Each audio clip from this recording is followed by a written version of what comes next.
So hello everyone, welcome to Abhipedia, number 1 platform for your SSC exam preparation. देखिए, आपका CHSL का exam on the corner से जल्दी ही आपका सीएचएसएल 2024 होने वाला है। ठीक है, तो अब आप इन लास्ट डेज में क्या प्रिपरेशन कर सकते हैं या क्या कुछ अच्छा आप कर सकते हैं to boost up your score. Prelims है, फिर मेंस होगा, बट आपको ये करना है कि आपको मेंस को प्रीलिम्स के साथ लेके चलना है, बिकॉज सिलेबस आपके पास सेम है। सिलेबस आपके पास सेम है, वही एप्टीट्यूड वहाँ आना है, वही रीजनिंग आनी है, वही इंग्लिश, वही आपका जीके। ऐसा तो नहीं है ना कि आपका अलग अलग कुछ होगा। आपको चीज़ों को साथ लेके चलना पड़ेगा। मैं अब आपको आज इस वीडियो में बहुत डेप्थ में बताने वाला हूँ कि लास्ट के 10 दिन, क्योंकि लास्ट के जो उसके बाद जो दिन बचेंगे मैं चाहूँगा वो आप सेल्फ स्टडी करें। मतलब अभी आप इस पर फोकस करें, उसके बाद आप सेल्फ स्टडी, ठीक है, उसके बाद आप सेल्फ स्टडी पे थोड़ा सा ध्यान दो कि क्या चीज़ें छूट गई हैं और कोई नई चीज़ मत पढ़ना इसके बाद प्लीज़। लास्ट के एक वीक में कुछ नई चीज़, कोई न्यू चैप्टर मत पढ़ना, अभी बता रहा हूँ। वो अगर ना समझ आए या दिक्कत हुई तो फिर बहुत बड़ी दिक्कत पैदा हो सकती है आपके लिए, कि बाई चांस ना समझ आए या कुछ और प्रॉब्लम हुई तो कहीं ना कहीं एक डिमोरलाइजेशन की स्टेट आ सकती है, कुछ नया नहीं पढ़ना आप। ठीक है, तो चलिए स्टेप बाय स्टेप जानते हैं कि सीएचएसएल का क्या होता है। देखो सबसे पहले सीएचएसएल टीयर 1 एग्जाम 2024 के थोड़े पैटर्न की बात कर लें। आपके पास क्या होगा, 60 मिनट मिलने वाले हैं 25 क्वेश्चन हमारे पास। रीजनिंग आएगा, फिर अवेयरनेस आएगा, फिर आपके पास एप्टीट्यूड आएगा, फिर आपके पास इंग्लिश आएगा। 50 50 50 50 200 200 100 मार्क्स, 200 नंबर। नेगेटिव मार्किंग भी है, लिखा हुआ है there is a negative marking और 0.15 और सॉरी 0.5, मतलब आधा मार्क्स कटेगा आपके गलत के लिए और आपको 2 मार्क्स मिलेंगे सही के लिए। तो 1/4 की आपकी नेगेटिव मार्किंग है, तो इसको ध्यान में रख के पेपर करिएगा। ठीक है, टीयर 1 60 मिनट्स मिलेंगे आपको, लिखा हुआ साफ साफ यहाँ पे। 4 सब्जेक्ट हैं, ऑब्जेक्टिव टाइप होगा, ईच क्वेश्चन कैरी 2 मार्क्स। और जो पहली बार दे रहे हैं वो ये सोच के दीजिएगा कि आपको अच्छा परफॉर्म करना है। मैं हमेशा एक ही बात कहता हूँ, आप हमेशा परफॉर्मेंस को देखो अपनी एग्जामिनेशन हॉल में कि आप परफॉर्मेंस क्या करने वाले हैं। डोंट जज के कितने मार्क्स हैं, परफॉर्म कैसा किया आपने, दैट इज द एक्चुअल आपको आउटपुट लेनी होती है। क्योंकि एक एग्जाम अगर खराब गया इसका मतलब ये नहीं है कि अगले को भी खराब कर दे। उसकी परफॉर्मेंस चेक करो, उसकी आउटपुट चेक करो, आपने कहाँ गलती की है, उसको लेके आके चलो, वो गलती आगे नहीं करनी है आपने। ये चीजें हैं जो आपने लेके चलनी है। ठीक है, चलिए मेंस की बात करें। Tier 2 will include following 3 mode. Section 1 module 1 mathematic ability and module 2 reasoning and general intelligence. मतलब रीजनिंग आपका। सेक्शन 2 क्या है, मॉड्यूल 1 इंग्लिश लैंग्वेज कॉम्प्रीहेंशन आपके पास आने वाला। तो डेली जो अच्छे रीडर हैं उनके लिए यहाँ पे प्लस पॉइंट है। मॉड्यूल 2 जनरल अवेयरनेस, तो जनरल अवेयरनेस प्रीलिम्स और मेंस दोनों में। करंट अफेयर की बात करते हैं, देखो 6 से 8 महीने के करंट अफेयर काफ़ी होंगे मेरे हिसाब से। अगर आप 6 महीने के भी करंट अफेयर कर लेते हैं तो मेरे हिसाब से काफ़ी होगा। सीएचएसएल के लेवल पे 6 महीने के करंट अफेयर ही मैक्सिमम आपसे पूछे जा सकते हैं। ठीक है, जहाँ तक मुझे लगता है अगर एक आधा ऊपर नीचे हो भी गया तो इतना कोई डरने वाली बात नहीं है। सेक्शन 3 में क्या, computer knowledge test, module skill test, typing test. तो आपको टाइपिंग भी करनी है। तो जिन बच्चों ने सीएचएसएल भरा था, क्योंकि अब इतने दिनों में इतनी अच्छी टाइपिंग नहीं हो सकती कि आप कर लो। हाँ ये है कि एक्यूरेसी क्या निकालते हो, प्रैक्टिस तो चाहिए होगी। अब ये नहीं है कि बस टाइपिंग पे लगे हो पूरे दिन, नहीं। अब जिन्होंने सीएचएसएल भरा था वो तो डे 1 से प्रैक्टिस कर रहे होंगे, तब जाके अच्छा आप बन रहा होगा उनका टाइपिंग का स्पीड। ठीक है, tier 2 will be conducting 2 session, session 1 session 2 same day. Session will be include section 1 module 1। ठीक है, CHSL tier 2 consist of objective type, ये भी आपका ऑब्जेक्टिव रहने वाला है। Except module 2 section 3 the question will be set in Hindi and English, exception for module 2 आपका English language Hindi में नहीं आएगा। ठीक है, there will be a session 1 negative mark को 1 मार्क्स एंड सेशन 1 मॉड्यूल 3। चलो इसको देख लेते हैं, ये दिया हुआ। अगर बेसिकली बात करूँ जो वहाँ पे लिखा हुआ था वो ये है, जो बेसिकली मैंने वहाँ पे पढ़ा भी वो एक्चुअली में ये है कि सेशन 1 2 घंटे 15 मिनट का है। ठीक है, सेशन 1 में क्या है, 2 मॉड्यूल है, मॉड्यूल 1 मॉड्यूल 2 मैथमेटिक है और रीजनिंग है। 30 क्वेश्चन है और 180 है और 1 घंटे का टाइम मिलेगा। 1 घंटे के 3 सॉरी 1 क्वेश्चन के 3 मार्क्स हैं, तो 60 क्वेश्चन के 180 हुए। उसके बाद सेशन 1, उसके बाद सेशन 2 की बात करें, मॉड्यूल 1 में क्या था, इंग्लिश लैंग्वेज एंड कॉम्प्रीहेंशन। ठीक है, मॉड्यूल 2 की बात करें जनरल अवेयरनेस, मॉड्यूल 3 की बात करें कंप्यूटर नॉलेज मॉड्यूल, तो ये आपके पास रिस्पेक्टिव है 180 का ये है, और जो कंप्यूटर ना आपके पास है वो 45 का है, 15 मिनट ही मिलेंगे, इसके लिए आपको 1 घंटा मिलने वाला है। Skill test, typing test, part है skill test for DEOs and department ministry, तो बहुत अच्छी अच्छी पोस्टें हैं, इस CHSL को हल्के मत लेना आप, ठीक है।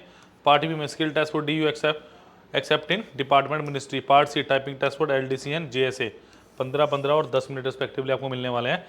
सेक्शन 3 और सेशन 2 की बात करें, और इसके अंदर सेशन 3 और मॉड्यूल 2, तो ये बेसिक मेरे पास स्ट्रक्चर है जो CHSL का Tier 1 और Tier 2 का रहने वाला है। पहले मैं Tier 1 की बात कर लूँ, Tier 2 तो अभी ठीक है बात की बात है। अब देखो टिप्स टू क्वालिफाई एग्जाम, अब मैं अगर बेसिकली बात करूं, मेरे पास कुछ जर्नल टिप्स हैं जो एक बेसिक एग्जाम को क्वालिफाई करने के, कि बेसिक एग्जाम क्वालिफाई करना है मुझे। सबसे पहले क्या है, रेगुलर स्टडी, आपको रेगुलर स्टडी करनी पड़ेगी। ये 10-11 दिन जितने बचे 15 दिन लग जाओ कि कुछ नहीं छोड़ना मैंने। इन दिनों जो पढ़ना है नया पढ़ सकते हो, बट इसके बाद मत पढ़ना, बट नया भी क्या पढ़ोगे, रिवाइज अच्छे से करो, रेगुलर स्टडी करो। चूज इंपॉर्टेंट टॉपिक्स, आपको सबसे पहले क्या करना है, प्रीवियस ईयर क्वेश्चंस, यहाँ लिखा भी होगा, मैंने आगे बताऊंगा उसके बारे में, या प्रीवियस ईयर पेपर बोलना ज्यादा अच्छा रहेगा।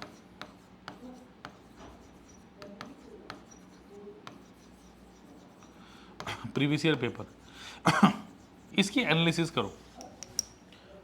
नहीं अगर पता चलता ना, इस नंबर पे कॉल करो, 9517771651, इस नंबर पे कॉल करो, ये मेरा नंबर है, मेरे पास ही रहता है, मैं बताऊंगा कैसे तैयारी की जाती है। क्लियर। आपने क्या करना है, प्रीवियस ईयर पेपर को देख के अपने इंपॉर्टेंट टॉपिक्स चूज करो। सबसे पहले जैसे मैं बात करूं एप्टीट्यूड की बात करूं, कि आपका रेशियो प्रोपोर्शन परसेंटेज हर बार क्वेश्चन आता है, एलजेब्रा से हर बार क्वेश्चन आता है, ज्योमेट्री से 1 क्वेश्चन कन्फर्म है, मेंसुरेशन से 1 से 2 क्वेश्चन है, बल्कि ज्योमेट्री से ज़्यादा ही होंगे, ट्रिग्नोमेट्री से आ सके ऐसा नहीं होगा कि 2 क्वेश्चन ना आए हो। तो these are some important chapters. Profit and loss important है, बट प्रॉफिट एंड लॉस में भी किस तरह के चैप्टर्स आ रहे हैं, किस तरह के क्वेश्चन आ रहे हैं, वो आपको क्या बताएगा, वो आपको प्रीवियस ईयर पेपर बताने वाले हैं स्टूडेंट्स। क्लियर है। नेक्स्ट क्या है, practice enough for important topics. मैं यही चीज कहना चाह रहा हूं, सबसे पहले चूज करो इंपॉर्टेंट टॉपिक, उसके बाद उनकी प्रैक्टिस करनी बहुत जरूरी है। नहीं करोगे कोई और बच्चा कर लेगा, कल को वो आपकी सीट पे बैठ जाएगा, आप फिर खाली के खाली हाथ। तो अगर आप पीडीएफ पे कुछ देख रहे हो, समझिए, देखिए ये बोला मैंने। नेक्स्ट क्या, क्वालिटी के क्वेश्चन करने, क्वांटिटी के पीछे मत जाइए, मत भागो क्वांटिटी के पीछे। ये मत सोचो वो 10,000 वाली बुक करे 15,000 वाली मैंने कर ली 5500 प्लस, करिए, मैं क्या मना नहीं कर रहा, करो, बट उसके अंदर से क्वालिटी के क्वेश्चन चूज करके करो। जरूरी है प्रीवियस ईयर करना, बट उसमें क्या है, उसमें आप क्वालिटी के क्वेश्चन करो, क्वांटिटी के पीछे मत भागो कि मैंने आज 500 क्वेश्चन कर ली। क्वालिटी के 50 क्वेश्चन भी अगर आपने कर लिए ना, बेड़ा पार हो जाएगा पर टॉपिक। 50 के 40 से 45 क्वेश्चन बैठेंगे मुश्किल से, अगर अच्छे लेवल के उठाओगे सब कुछ कवर हो जाएगा, बट वो उनका होगा जिन्होंने सिलेबस अच्छे से कवर कर रखा है। अब जो बिगिनर्स हैं, अब कहें सर मैंने तो अभी तैयारी शुरू की है, बस मैं तो अभी 15 दिन ही बचे अभी तैयारी करूंगा, बहुत मुश्किल है अभी आप लोगों के लिए, बहुत मुश्किल है, क्योंकि आपको पता चलेगा क्या चीज़ें हैं। ठीक है, previous year paper, depth knowledge और टॉपिक है, सब टॉपिक्स। अब टॉपिक है, देखो सपोज करूं मैंने बात की ट्रिग्नोमेट्री की,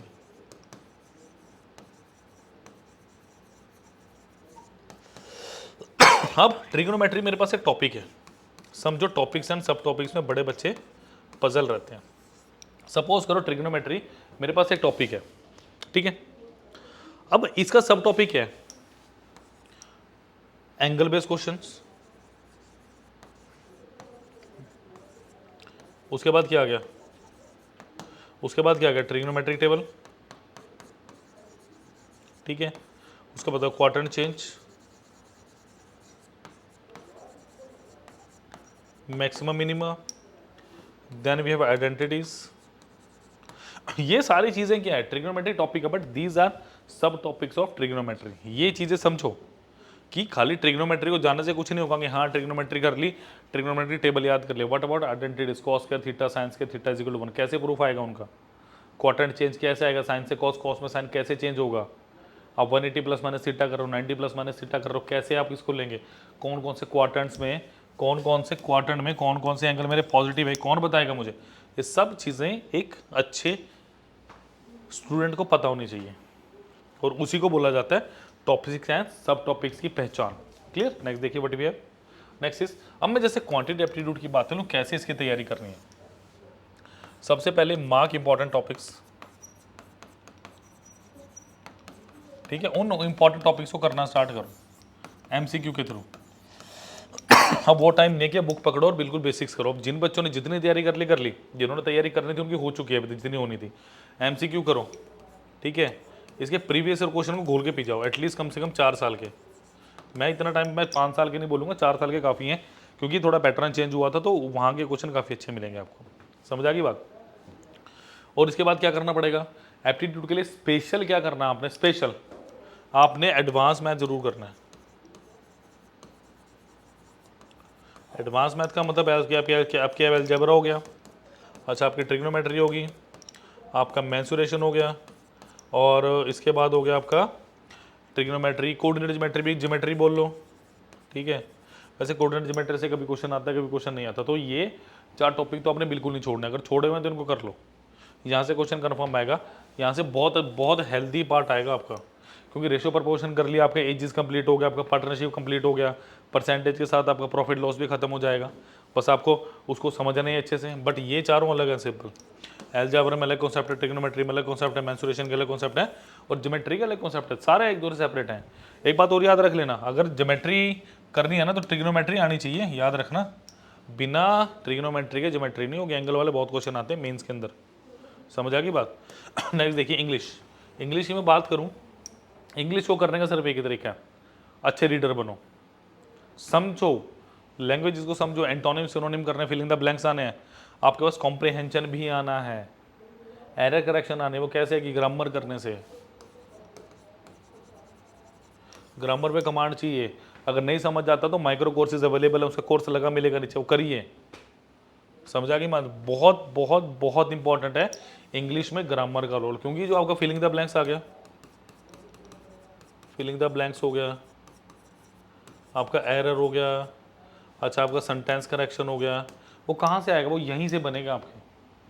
तो इंग्लिश को हल्के में मत लो, मैं अभी भी कह रहा हूँ लैंग्वेज बेस्ड जो आपकी लैंग्वेज है उसको अच्छे से समझिए। इंग्लिश जो लैंग्वेज है उसको समझो अच्छे से, क्लियर। नेक्स्ट देखिए, नेक्स्ट ये रीजनिंग। देखो ये बहुत ईजी सा पार्ट रहता है आपका, बहुत अच्छा, ठीक है। वर्बल नॉन वर्बल आप कर सकते हैं, मिरर इमेजेस का क्वेश्चन आता ही आता है आपको, नंबर सीरीज का क्वेश्चन आ रहा है, इंसर्ट द मिसिंग करेक्टर, या आप नंबर सीरीज की बात करें, नंबर सीरीज आ गया, मिसिंग करेक्टर, ठीक है, मिसिंग करेक्टर आ गया। उसके पास आपकी अल्फानुमेरिक सीरीज आ गई, ठीक है आपके पास, और आपके पास डायरेक्शंस का क्वेश्चन बनता है इसमें, सीटिंग अरेंजमेंट का क्वेश्चन बनता है इसमें आपके, ठीक है। तो रीजनिंग इजी है आपकी, रीजनिंग इतनी ज़्यादा हाई लेवल की आपके पास नहीं आती। बस हाँ कभी कभार एक आधी बार पजल का क्वेश्चन एक आधी बार देखा गया, बट उससे ज़्यादा इतना घबराने की जरूरत बिल्कुल भी नहीं है आपको, ठीक है। नेक्स्ट देखिए जनरल अवेयरनेस। खासकर जब मैं जीएस की बात करता हूँ ना, आपकी इंडियन हिस्ट्री, देखो इंडियन हिस्ट्री की बात सुनो पहले। आजकल ना मॉडर्न, पहले क्या होता था, पहले का ट्रेंड क्या था, जब सीएचएसएल की बात कर लो या आप सीजीएल की बात कर लो, आपके पास ना मॉडर्न हिस्ट्री से बड़े क्वेश्चन आते थे। बट आजकल वो ट्रेंड नहीं है, आजकल आपको एशियंट से ज़्यादा क्वेश्चन आ रहे हैं, एशियंट हिस्ट्री से काफ़ी क्वेश्चन आ रहे हैं आपको, ठीक है। मैं ये नहीं कह रहा कि मॉडर्न छोड़ दो, मॉडर्न करो, बट एशियंट को भी करो साथ में, ठीक है। अच्छा इसकी अगर बात करूँ, अगर मैं बात करूँ स्टैटिक जीके से काफ़ी क्वेश्चन बनते हैं यहाँ पे, ठीक है। स्टैटिक जीके जो करंट बेस्ड जीके आपकी, उसके बतेरे क्वेश्चन बनते हैं। तो जनरल अवेयरनेस का कोई वो नहीं, अंत नहीं है, बट आप कर सकते हो। देखो पॉलिटी की अगर मैं बात करूँ, छोटा सा और एग्जाम्पल हूँ मैं, पॉलिटी में आपके आर्टिकल्स हो गए, यहाँ से क्वेश्चन तकरीबन बन जाता है हर बार, आर्टिकल से बन सकता है क्वेश्चन आपके पास, क्लियर है। बाकी शेड्यूल्स हो गए, वो इतना करने की जरूरत नहीं है आपके लेवल पे, आर्टिकल्स अगर करके चला जाओगे तो बड़ा अच्छा आपका पेपर होगा, क्लियर है। बाकी प्रेसिडेंट रूल वगैरह ये सारी चीज़ें तो पढ़नी आपने, ठीक है, ये चीज़ें तो छोड़नी नहीं है, ठीक है। प्रेसिडेंट रूल वगैरह, प्रेसिडेंट के बारे पढ़िए, बाकी जो पॉलिटी का मेरा है टॉपिक क्लियर करो। अब इसमें स्किप कुछ नहीं करना, करके जाओ सारा कुछ, ठीक है। तो जनरल अवेयरनेस को करने का सबसे अच्छा तरीका क्या है, प्रीवियस ईयर क्वेश्चन करो। इसको करने का सबसे अच्छा तरीका क्या है, प्रीवियस ईयर क्वेश्चन करो। जीएस को करने का इससे अच्छा तरीका कोई नहीं, कोई नहीं। वन लाइनर है, उठाओ करो, समझे। नेक्स्ट देखो, नेक्स्ट है कंप्यूटर नॉलेज, इसके साथ आपकी टाइपिंग भी है। भाई ये अब आप पे डिपेंड करेगा कि आप किस हिसाब से कर रहे हो, क्योंकि टाइपिंग में कोई आपको शॉर्टकट नहीं बता सकता, कोई आपको बता नहीं सकता भाई ऐसे टाइपिंग करो, ये आपकी प्रैक्टिस बेस्ड है। ये आपके टोटल क्या है, ये आपकी टोटल प्रैक्टिस बेस्ड है कंप्यूटर नॉलेज, इसमें कोई आपकी हेल्प नहीं कर सकता। समझ आ गई बात।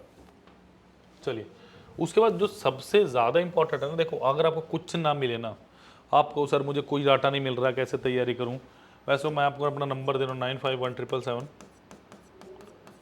इस नंबर पे आप कॉल कर लो, इस नंबर पे आप व्हाट्सएप कर लो। समझ आ गई बात। आपने क्या करना है, topic wise previous year question कर लो, दैट्स इट। अगर आपको ये लग रहा है कि आपकी तैयारी डर लग रहा है, नहीं हो रही अच्छे से तैयारी, क्या करना है क्या नहीं करना, तो आपने क्या करना है, प्रीवियस ईयर क्वेश्चन अपने कंप्लीट कर लो, दैट्स इट। इसके अलावा मैं कुछ नहीं बोल सकता, बिकॉज प्रीवियस ईयर क्वेश्चन करने से कहीं ना कहीं आप इतना हो जाएगा कि एग्जाम में बैठने लायक हो जाओगे।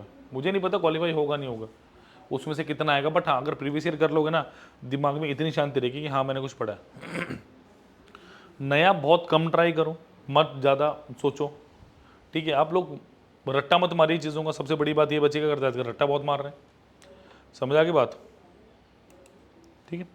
तो प्रीवियस ईयर तो मस्ट है, कोई भी एग्जाम हो ना आपका, एसएससी का कोई भी एग्जाम हो ना, प्रीवियस ईयर कभी मत छोड़ो, हमेशा करके जाओ। देखो नेक्स्ट क्या है मेरे पास, मॉक टेस्ट। कम से कम 10 से 15 टेस्ट लगाओ, 10 से 15 डेली का एक पेपर लगाओ और उसको देखो क्या गलती हो रही है। डेली का एक पेपर लगाना मिनिमम, मिनिमम क्या लगाना, ही एक ही लगाना, ज़्यादा नहीं लगाना।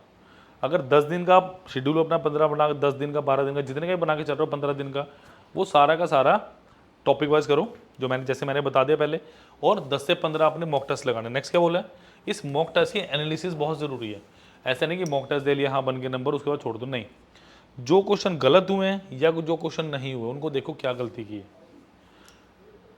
जो रॉन्ग क्वेश्चन हुए उनको ठीक करने की कोशिश करो, और जो क्वेश्चन किए नहीं है उनको देखो कि ये क्वेश्चन क्यों नहीं किए, क्या ये मेरे को कोई नया टॉपिक दिख रहा है, तो हल्का सा पढ़ लो। सी एच एस बहुत डेप्थ में नहीं आने वाला आपके पास, ऊपर ऊपर का क्रीम वाली बात होती, तो वन लाइनर से भी करोगे तो काम चलेगा। समझ आ गई बात। तो these are some topics which you have to follow, some tips you have to follow. So please do like share and subscribe the channel as well as the video. कोई प्रॉब्लम हो, कोई डाउट हो तो इस number पर call कीजिए 9517771651। आप इस नंबर पे कॉल कर सकते हैं स्टूडेंट्स, आप इस नंबर पे व्हाट्सएप भी कर सकते हैं। Till then bye bye, take care, thank you. और एक व्हाट्सएप ग्रुप का लिंक दिया डिस्क्रिप्शन बॉक्स में, प्लीज़ उसे ज्वाइन कर लीजिए। Thank you students.